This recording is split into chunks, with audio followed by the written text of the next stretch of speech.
Hey guys, what's going on? My name is Nazasu. You guys may know that I am pretty much a hammer main. This is kind of like a really informal beginner's guide to hammer. So if you guys have any questions, please let me know down below.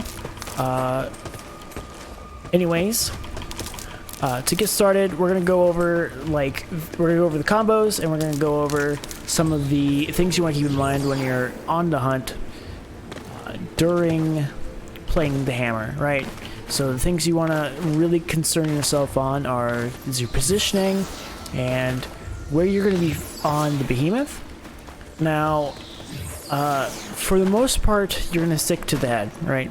So hammer does massive stagger damage to the face. If you're not running the weighted crown mod early game, you will be doing half stagger damage to the limbs of any behemoth that you're facing.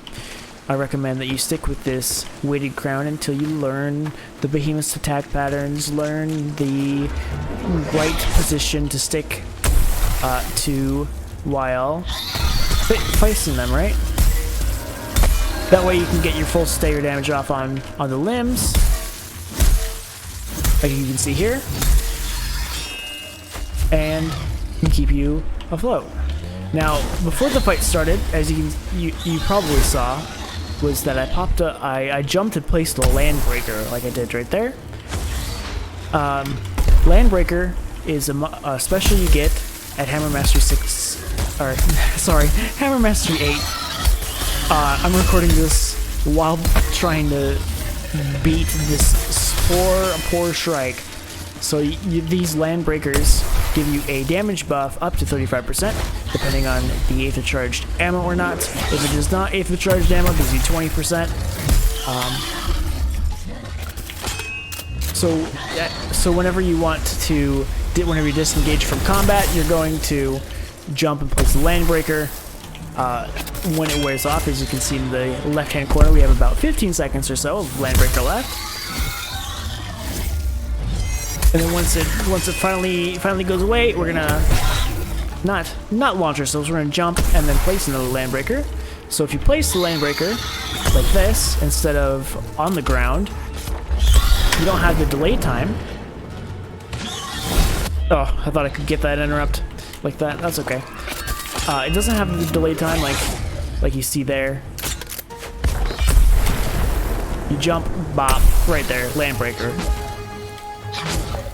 That will keep your damage up at all times. And then we have three combos. We have our horizontal swings, which makes you do this spin. That's iconic to everybody who does not know the combos of the hammer.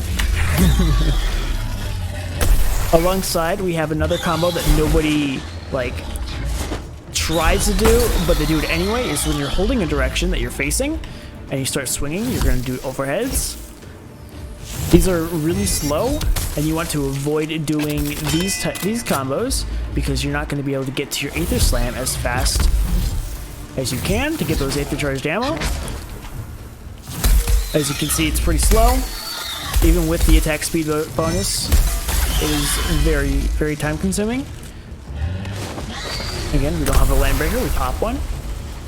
So here he is. We're gonna do swing, then we're gonna do upswing to do our uppercuts. Uppercuts is the fastest combo into Aether Slam. Depending on the behemoth, you may want to prime your attacks before you Aether Slam, just to get the maximum damage of Aether Slam explosions off. For Scrape, I like to have, or for Shrike and Scrape, I like to have 3. This is for the normal version. You like to have 3 explosions on them at any time. So you prime one shot, prime, then you swing, get through your combo, and then get into your Aether Slam. So prime, up, down. And as you can see, I'm sticking to the face at all times. In order to interrupt with Land Breaker, you double tap your right click or your heavy attack button, whichever it may be for your platform of choice. This ensures that you can get your interrupts off, giving you as much uptime on any overpower bonuses that you may have. Right now I'm not running any because I don't have any overpower cells on this build. But that is pretty much the dummies basics to hammer.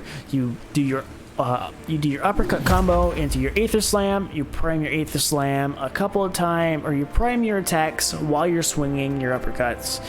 That way when you Aether Slam, you have plenty of explosion damage being sent through the behemoth.